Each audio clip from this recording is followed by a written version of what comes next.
Mornings in San Francisco often began with a kind of magical light. The kind that spilled over the glittering bay, streamed through the windows of high-rise buildings, and softened even the coldest slabs of concrete. For Vera, that moment was always strangely peaceful. She would stand by the window, a warm cup of coffee in hand, watching the water shimmer gently under the morning sun. Her small apartment on the 12th floor wasn't luxurious, but it was warm enough. Vera's days went by like that: wake early, head to the Los Angeles Zoo where she worked as an animal care manager, clock out on time, return home to read, listen to soft jazz, then sleep. A life that, to anyone looking in, would be called stable. But Vera knew something was rotting beneath that stability. Each day, walking past the rhino enclosures or watching the old tigers gnaw on meat behind bars, Vera no longer felt the joy of someone who once dreamed of working close to animals. She felt helpless, a kind of slow, smoldering sadness, as if she were simply watching these precious creatures wear down, bit by bit, with nothing she could do except note their behaviors and feed them on schedule. One evening in early April, curled on her sofa with a laptop on her lap, she paused at a headline that stood out: "Urgent volunteers needed. Wildlife Conservation Project in Kenya." There was no flashy ad, just a few plain lines of text. But Vera sat up straight. She didn't say anything to anyone at the time, but in her heart, she knew. That moment changed everything. The next morning, she applied. A week later, she was accepted. 2 months later, Vera left the United States with a backpack, a few essentials, and a heart that was leaving behind everything it had once known. Friends whispered behind her back, "She's gone crazy." Her mother cried, "That's a land of death, Vera. It's no place for a fragile girl." Even her closest colleague asked, "Why would you give up everything you have?" Vera only replied with a quiet smile and one sentence: "Because my heart doesn't live here anymore." The day she set foot in Kenya, the wind from the grasslands tousled her hair. Red dust clung to her boots. And on the horizon, the African sun burned away any illusion she still carried. Vera had no idea that this place would teach her about primal fear. About how life and death were only a breath apart. And that a wild creature, once a living wound that survived, would return, not to attack, but to keep a silent promise, forged between claws and memory. The wind here was unlike anything Vera had ever known. It wasn't the cool sea breeze of San Francisco, nor the gentle gusts that once played with her hair during walks along Santa Cruz Beach. The wind in Masaya Nyota carried sand, thirst, and something ancient and wild, as if it, too, had memory. The conservation camp was nestled in the middle of a parched plain. No streetlights, no cell signal, just canvas tents, a few rough-hewn wooden cabins, and faint flickers of pink fire each night. Far in the distance lay the horizon, where herds of antelope darted across, and the occasional roar of a lion echoed, a vague reminder. You are living in the territory of instinct, not humanity. It took Vera nearly a week to adjust to the breath of this place. She learned to distinguish lion tracks from those of hyenas, how to extract water from leaves when her bottle ran dry, and even how to sleep while still listening for the sound of a snake slithering beneath the tent in the middle of the night. Masaya Nyota had no space for the weak, but neither did it tolerate romanticism. This wasn't the land for "Save the World" dreams from an American girl who'd read too many National Geographic magazines. It was real, relentless, and never merciful. On her first patrol, Vera and her team had to dismantle a steel wire trap that had clamped down on the hind leg of a young antelope.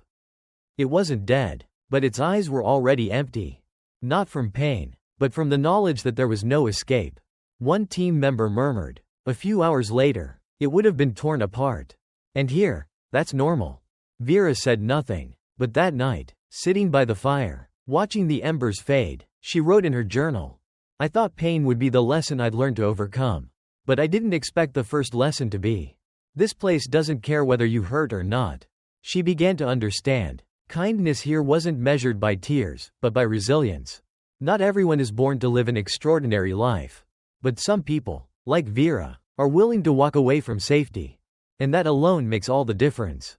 A week later, the morning began with gathering spent bullet casings left behind by poachers. The afternoon ended with holding an injured falcon in her hands, as it took its final breath in silence. No one cried. No one said goodbye. In Messiah Neota, life and death were separated by a single moment. And then the ground dried. The wind rose, and the sun beat down again, as if it intended to burn away everything. Vera was no longer the girl who once beamed with joy feeding elephants at the zoo. She was thinner now, quieter, her eyes deeper and sharper. But within that silence, something was growing, a new instinct, a flame. It was a morning that seemed ordinary, with a sky impossibly blue, the kind of blue that only exists in Africa, when the heavens stretch like a vast glass dome over cracked earth and red dust. Vera and the patrol team were assigned to survey the western sector of Messiah Neota, a plain that had once shown signs of poaching activity. On the way, she sat in the back seat of the terrain vehicle, eyes focused on the landscape outside, each tuft of grass, each brittle branch jutting upward like broken fingers reaching toward the sky. The ground was split open like the lips of someone dying of thirst in the desert. And yet, to Vera, everything felt somehow alive. Something within her had begun to adapt to this harshness. Even, to love it. Close to noon, the convoy stopped to inspect an area marked by old tire tracks. Vera caught sight of movement on the horizon. A herd of zebras, flashing past like strokes of black and white ink across the blazing gold of the grasslands. With the instinct honed from years in the zoo, Vera raised her camera. But the zebras moved farther away. She looked around, just a few steps. A small slope, and she could get the perfect shot. She said nothing, left no signal. She stepped away from the group. Just 5 minutes. She was sure she'd be back in time. But when Vera turned around, the zebras had vanished, and the wind had risen. Within seconds, the dry wind swept up red dust, blinding the sky. She turned, and the path was gone. The tire tracks had disappeared. The trail, now a sea of indistinguishable grass. No landmarks in sight. Vera froze. The wind howled past her ears. In front of her was no longer the majestic wild she'd admired, but a directionless plain, voiceless, signal-less, map-less, only her breath, and a primal fear, not of death, but of vanishing with no one knowing where she was. Vera began walking. She tried to follow the sun, her intuition, anything that resembled a path. But every step made the landscape more eerily identical. Sweat soaked the back of her shirt. Dust coated her face. Her throat dried like the cracked earth beneath her feet. She thought of shouting, but stopped. Shout to whom? The wind had swallowed everything. After a while, she no longer remembered how long. Vera slumped into the tall grass, arms hugging her knees, forehead resting against them. The wind still blew. The sun still blazed. And silence, not peaceful silence, but the silence of despair, wrapped around her. Almost an hour later, her backup radio, the one she'd always thought unnecessary, sputtered to life. The patrol team had picked up her signal. 15 minutes later, a terrain vehicle emerged through the sea of grass. Vera was brought back to camp. No one scolded her. There was only silence. But she knew. She'd made a fatal mistake. Just 5 minutes. Just one photograph. And without that radio, today could have been the end. That night, Vera didn't eat. She lay in her tent, eyes wide open staring at the canvas ceiling, listening to the wind claw at the roof like nature's talons issuing a quiet warning. Kindness won't save you from mistakes. And nature never gives you the same chance twice. That was Vera's first true lesson in survival. But what she didn't yet know was that this mistake was only the first whisper of something far more terrifying, still waiting ahead. The next morning, the sky was unnaturally gray, as if even the sun hesitated to rise in this place. Vera opened her eyes after a sleepless night. She hadn't dreamed, yet it felt like she had just escaped a long nightmare. A nightmare without form, only filled with wind, searing heat, and the overwhelming sensation of being utterly lost. In her journal that day, she wrote a single sentence: "Life here is not a given. It's a bleeding miracle." By noon, her team received an emergency signal from the southern quadrant, the sparse forest near the border of the reserve, where most poaching incidents occurred. A large antelope had been reported injured by a metal snare. The team moved immediately. No one was allowed to hesitate. Every second late was a breath that could be lost. When they arrived, Vera couldn't believe what she saw. A mature male kudu, massive, its spiraling horns like twisted dry branches, lay on the ground, one hind leg caught in a rusted steel trap, blood seeping into the red earth. Its eyes were wide open, but vacant. It didn't struggle. It didn't cry out. It just breathed, barely, as if it had already decided to let go. Vera knelt down. The smell of blood and iron hit her, pungent, metallic, tangled with the stench of dung and sweat. One teammate drew a knife to cut the trap. Another checked the heart rate. Too late, he said, shaking his head. Weak pulse. High risk of infection. Something inside Vera broke. Not bone, but the sound of a naive belief shattering. She had come here believing she would save animals. But today, she saw the truth. Most of the time, she arrived just in time to witness a slightly more beautiful death. That afternoon, as they brought the kudu's body back to be prepared for preservation, Vera's surgical glove tore. A small cut on her palm, caused by the sharp edge of the steel trap, began to bleed.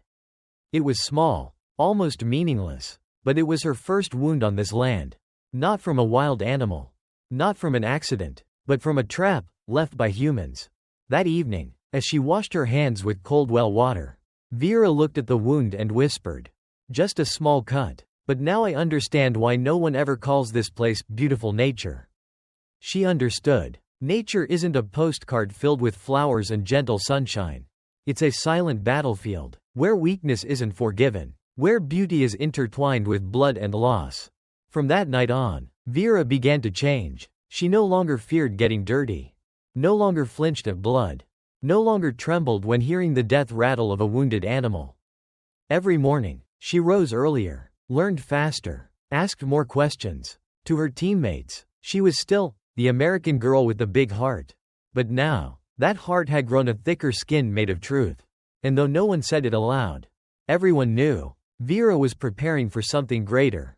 Something that would test not only her heart, but her last shred of belief in kindness. Amid the savage beauty of the wild, 62 days since Vera set foot in Masaya Nyota.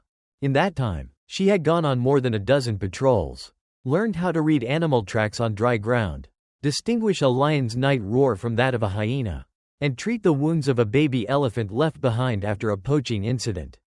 She was no longer the new volunteer. Now, they called her the one who kept rhythm. That morning, the sun wasn't too harsh, but the strange chill just before dawn made people shiver. The team leader stepped into the cabin, knocking on the rough wooden frame. "You'll patrol solo today, Vera. Route 9, the lowlands near the tall brush to the east."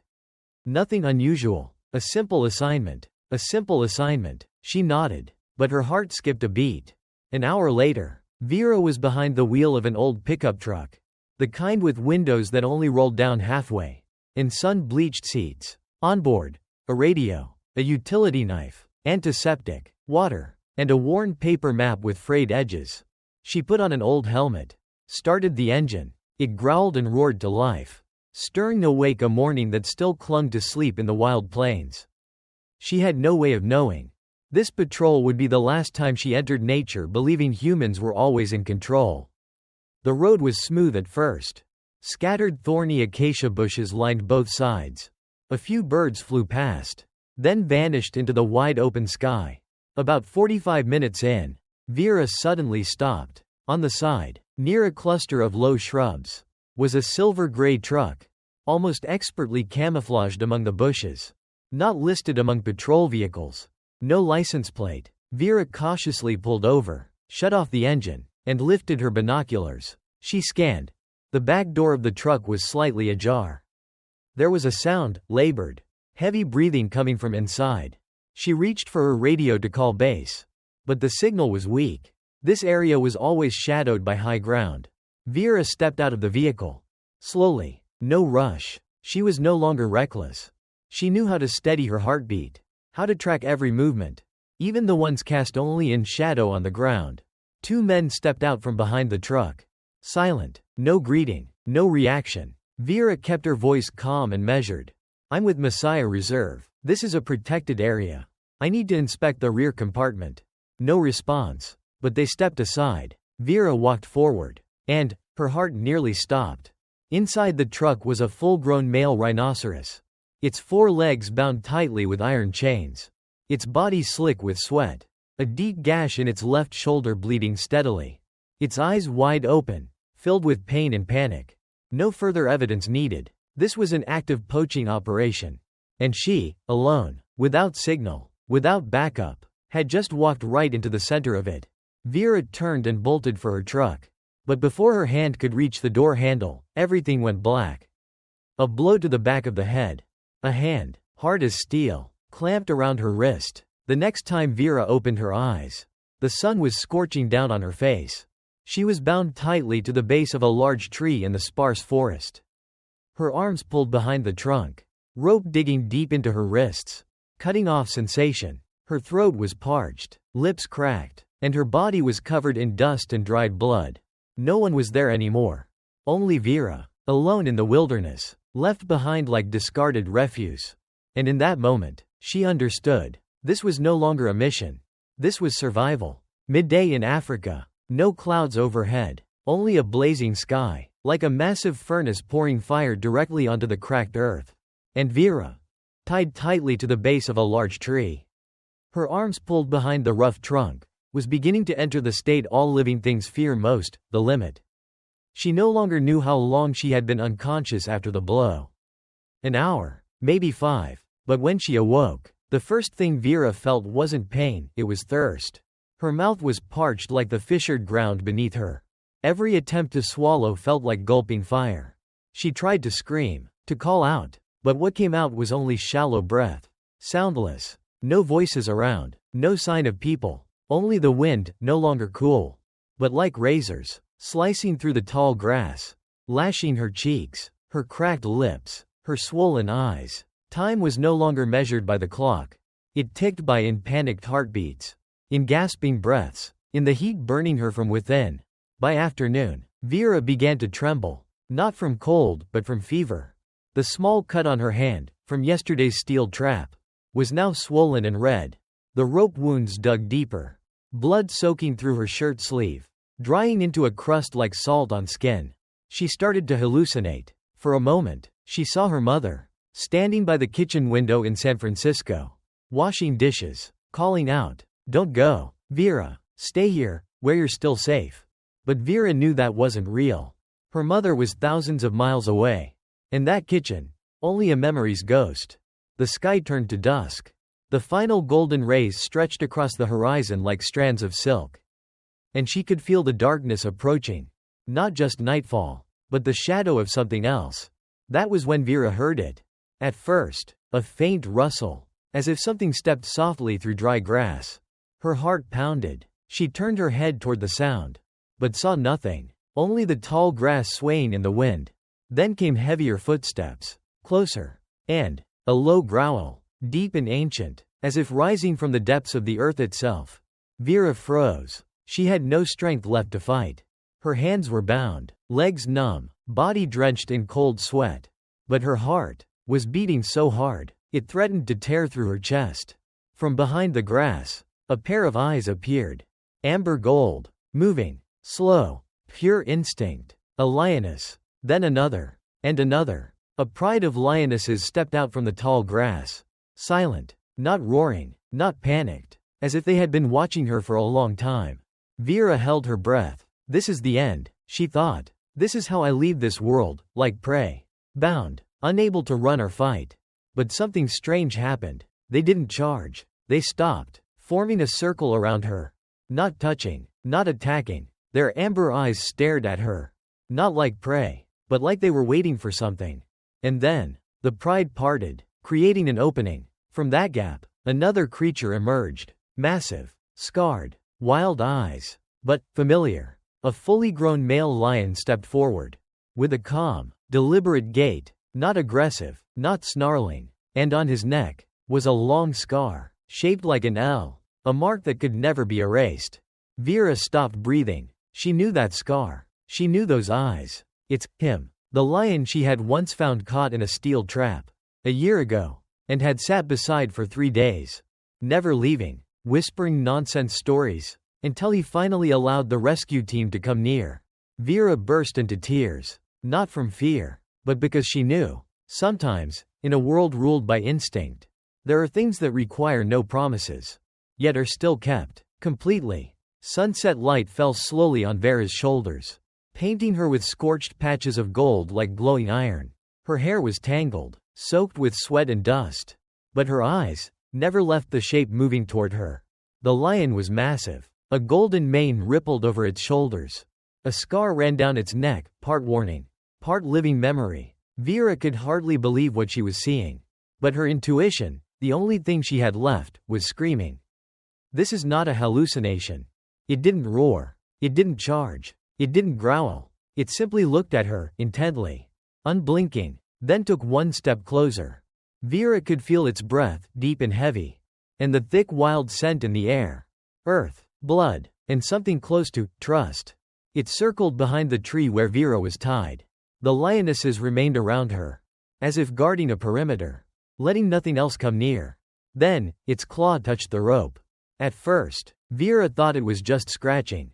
But no, each swipe had intention. Slow, careful, not a single scratch to her skin, only precise movements aimed at the knots.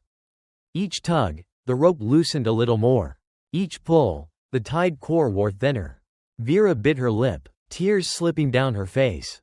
Not from pain, but from something she could not comprehend. Why would a wild creature, nearly killed by human traps, come back? Not for vengeance, but to save her? The one who once sat beside it. Silently? When the final rope snapped free, Vera nearly collapsed forward. She caught herself with trembling arms, gasping, her vision blurred with tears. But the lion's eyes, they didn't move.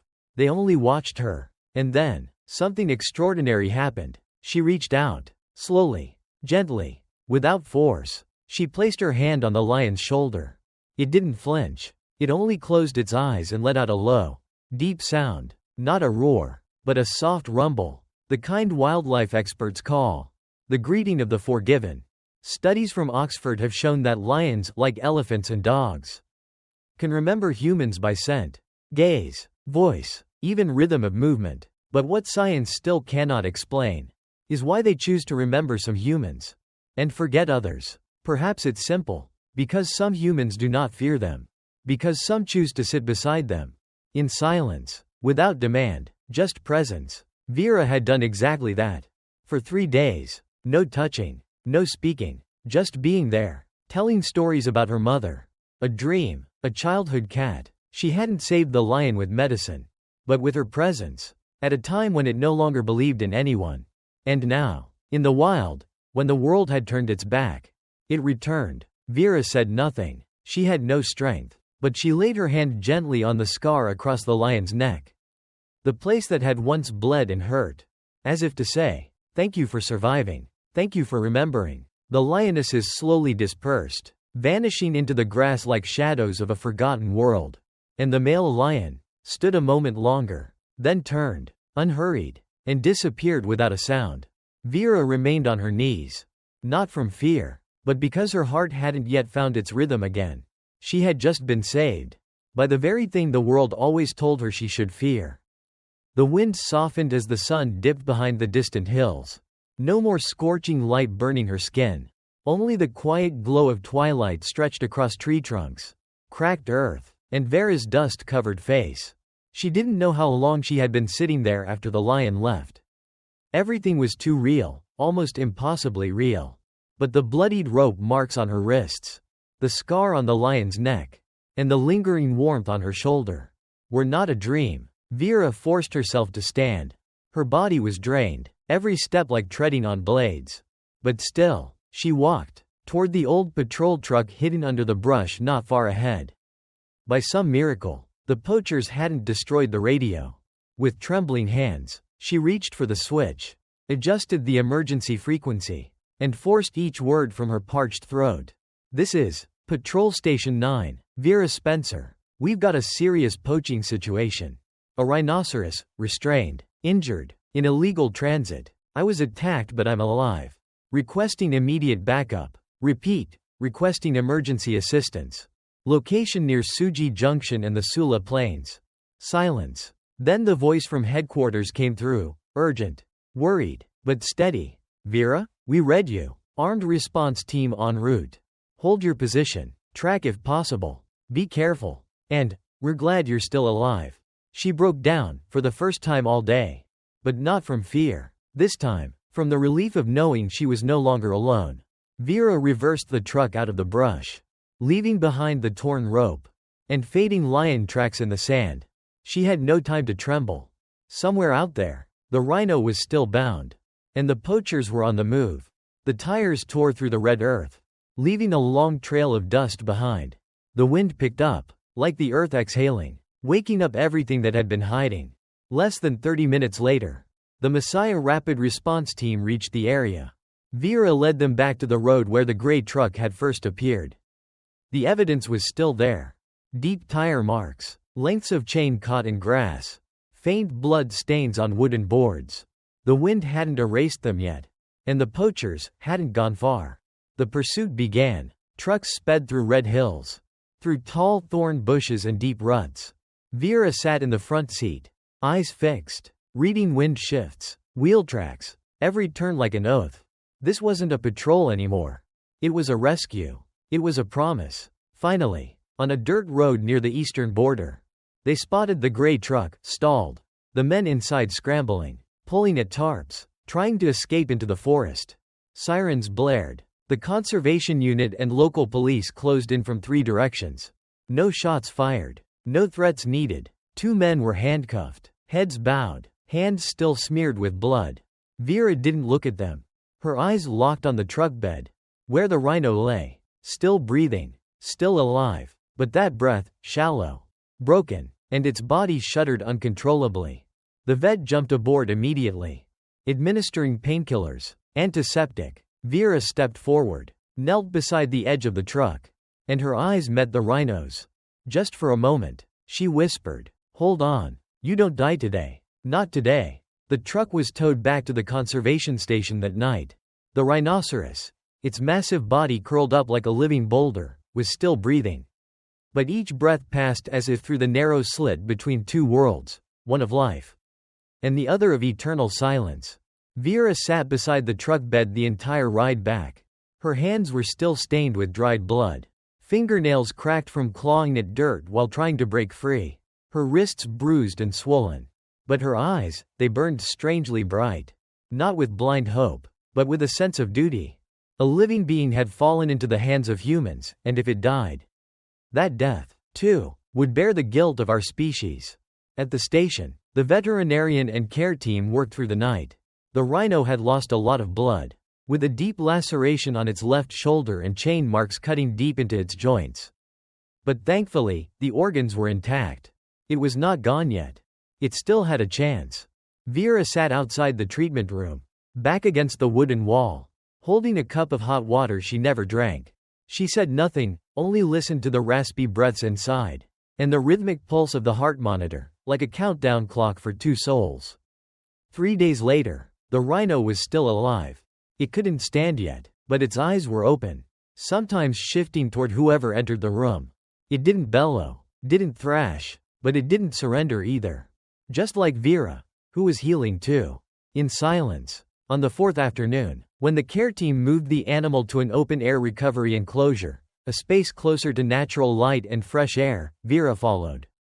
In her hands, a bucket of water, some mashed fruit, a few slices of banana, food suited for a weakened body. When the gate to the enclosure opened, the rhino didn't step out immediately. It stood there, half shrouded in shadow, half lit by the golden dusk.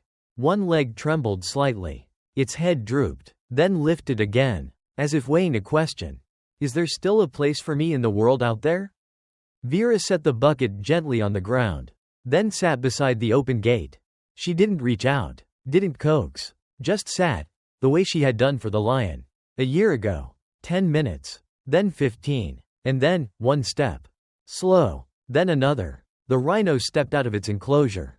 The light spilled across its back, revealing the long scars, claw marks, chains, cuts. A living map of survival etched across flesh. It didn't roar, didn't bolt. It simply stood there, beside Vera. As if to say, I'm still here. And Vera nodded, softly, as someone who understood a language with no words. That night, Vera didn't return to her tent right away. She walked the perimeter of the station, then sat down on a large rock behind the enclosures. The wind passed through her tangled hair, carrying the scent of soil, animal musk, sweat, and strangely, something almost like peace. She opened her notebook, turned to a blank page, and wrote, "Today, I saw a creature no one believed would live, step out of the darkness without being dragged. And I realized something. No one is ever truly out of chances. If there is still someone willing not to turn away. Not all of us are born to be heroes. But if we are quiet enough, persistent enough, and honest enough, then maybe, one day, a creature that seemed already lost will return, stand beside you, and remind you, even the smallest kindness, remembers." Just 3 days after the rhinoceros stood up, a report from the regional police was sent to the Messiah Neota conservation station. The 2 men arrested with the gray truck remained silent during interrogation. No confession, no information about accomplices, but inside the truck's cabin, the investigation team found one small detail, a crumpled tobacco pouch, with traces of a strange white powder inside, and a folded map marked with several points along the reserve's perimeter. And most notably, tire tracks, same type, same wear pattern, had previously appeared months ago at the site of a rhino disappearance that left no trace. An emergency meeting was called at the station the next morning. Vera sat among veteran conservation officers, forest police, and representatives from an international anti-poaching organization. On the board, a map riddled with red marks, suspected routes used by poachers. And Vera was the only person who had seen them face to face, had studied their behavior, recognized their eyes, and understood how they vanished. She didn't wait for instructions. Vera stood up, redrawing the route where she had been attacked, pointing out where the poachers had hidden their vehicle, and predicting their escape paths if pursued. Not a hint of fear. Not a second of hesitation. Someone whispered behind her, "She's no longer a volunteer. She's a hunter. The only difference is, she hunts those who hunt." The very next morning, the tracking mission began. Vera and the Armed Conservation Task Force crossed through thick forests, dusty plains, and cracked ravines, from snapped chains, from tufts of rhino hair, from hastily erased footprints. They followed the shadows of men who believed they could never be found. By late afternoon on the 3rd day, they discovered a hidden station, a makeshift camp of wood and tarp, built behind a cliff face, where rhinos were often held before being transported across the border. Inside, a handwritten logistics board, a list of species, weights, and transit times, not just rhinos, but elephants, leopards, and smuggled tigers. Vera stood in the center of the tent. Her hand clenched the paper, shaking not from fear, but fury. Behind every animal caught was a moment no one witnessed, a panicked glance, a final breath, a desperate thrash that most of humanity would never remember. They don't speak, so we assume they don't feel, she thought, but pain doesn't require language. The next raid happened 2 days later. At dawn, a group of 4, lightly armed, was caught setting up metal traps along the northern forest path. As they were escorted away, one of them turned and looked at Vera, eyes without anger, without shame, just empty. As if killing living beings was just a job, a craft that left no scar inside. Vera didn't look back. She simply turned to her teammate and whispered, "They feel nothing. But thankfully, I'm not the only one left who still does." That afternoon, back at the station, Vera passed by the recovery enclosure. The rhinoceros was standing in the soft dirt yard, slowly chewing on clumps of grass, eyes tired but peaceful. Vera paused, wondering, does it know that justice came for it? Or does it simply feel safety now? No more chains, no more iron hooks? Whatever the answer was, she smiled. No confirmation needed, because action is always the loudest response to every wound. That afternoon, the wind was still, clouds drifted slowly, and the sunlight fell soft like golden silk across the earth, now less cracked after the first early season rain the night before. Vera stood by the gate of the recovery enclosure, her hand resting on the wooden latch, eyes fixed on the creature standing in the center of the yard, the male rhinoceros, now healed to the point where no one would believe it had once been on the verge of death in the dark confines of a transport truck. The wound on its left shoulder had scabbed over. Its legs no longer trembled. It moved slowly, but steadily. Each step seemed to ask the world, "This time, can I trust again?" Vera had said nothing that morning during the meeting when the coordination board proposed releasing the rhino back to its original territory near Lake Nyota, the place it had once roamed. Before being captured, she simply nodded, a silent agreement with the creature itself. Not because it had survived, but because it deserved to live as it was meant to, free. That evening, a special transport vehicle carried the rhino out of the station. Accompanying it were a security team, a veterinarian, and Vera, sitting in the back, arms wrapped around a water container and bundles of dry grass the animal favored. The journey took nearly 3 hours, crossing stretches of dry terrain, bushland, and shallow rocky ridges. When the truck stopped, the sky had just turned a brilliant orange. Wind from Lake Nyota drifted in, cool, clean, carrying the scent of wet soil and fresh grass. The scent of memory. The metal gate opened slowly. The rhino didn't rush out. It stood still for a moment, as if listening to the wind, listening to the distant flapping of white egrets, listening to the blurred sounds that were once part of a life it had lost. Then, like a silent ritual, it stepped forward, 1 foot, then 2, then 3, until its entire body touched the wild earth once again. And Vera realized, these were not the steps of a released animal, but of a soul returning to itself. The rhino stood in the grasslands, lifting its head high. No fences, no chains, only wide open space and the evening light soaking the horizon in gold. It turned its head, slowly, as if to look at Vera one last time. Not a look of thanks, not a human sense of gratitude, but the gaze of a creature that understood that once, even if only for a fleeting moment, someone had believed it was worthy of life. Vera didn't cry, she simply exhaled, as though a part of her had also been set free with each of those steps. That night, Vera returned to her small wooden cabin at the edge of the conservation station. The room was modest, a bamboo bed, an old wooden desk, and a small oil lamp hanging by the window. But to her, this place was the only home that had ever made her feel truly necessary. She sat at the desk, opened her notebook, and wrote, "Today, I saw a creature not just survive, but truly return home. Not all wounds need medicine to heal. Some wounds only need someone to believe you're not disposable. I don't know what tomorrow will bring. But today, I know this for sure. In the harshest places, where instinct rules, sometimes, life doesn't come from fangs, but from the memory of kindness."